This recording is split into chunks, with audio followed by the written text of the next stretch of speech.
Thank you, Madam Chair. Is it Ochoa? How do you pronounce your name? Commissioner, how do you pronounce your last name?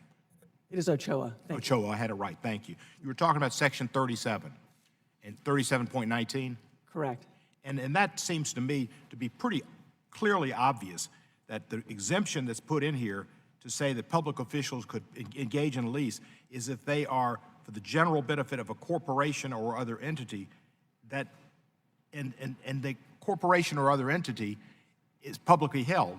And the idea being that if an individual owns some stock in Hilton or another hotel company or a REIT they weren't the significant owner, significant beneficiary, or involved major in management, that it'd be okay because it's like a de minimis involvement. And that's clear. But it said, as previously noted, the GSA has asserted privileges over the OGC's opinion on that section when they look to interpret it. Why would they have exert a privilege rather than just release their opinion? To me, as a lawyer, it's pretty clear that the other entities is connected to the public ownership, and it's an exemption for people who own stock that is a de minimis amount of influence, as distinguished from somebody who's a primary partner. Is that not accurate? Look, I'd love to talk with you about the agency's legal opinions. I can't. I think our report does point out that there is an interpretation along the lines that you are. You can't talk to me about it because it's privileged? Or they assert privilege? Yes. Which is hooey, in my opinion. Let me ask you this question. Let me ask Mr. Matthews this question. In 2017, on August the 2nd, the United States went to court at the request of GSA's acting commissioner of public buildings to condemn a leasehold interest in a property in Myrtle Beach, South Carolina. GSA had leased office space for the FBI in a building owned by Rice REI, Limited Liability Corporation, wholly owned by Congressman Tom Rice.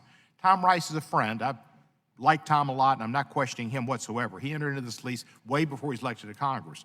But GSA went to court, and in the complaint, the United States argued contracts between members of Congress and the federal government are prohibited, and the lease in question was voided upon Congressman Rice's election and assumption of office. And I have a copy of the complaint here, and I'd like to enter this into the record. That's without objection. Without objection, so when GSA contracted with Congressman Rice's LLC and disregarded his corporate shell and regarded Congressman Rice as the beneficiary of the lease with GSA. Is that not accurate?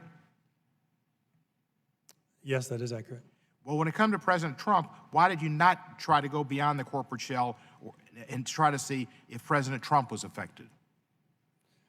Well, the compliance with the lease is determined by the contracting officer, and the contracting officer, in consultation with the Office of General Counsel, made the determination that the tenant was in full compliance with the lease.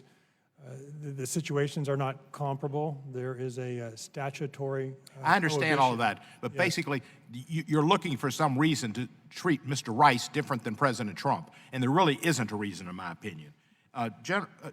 Inspector General Ochoa, does this inconsistency concern you, that they look at the president differently than they look at Congressman Rice?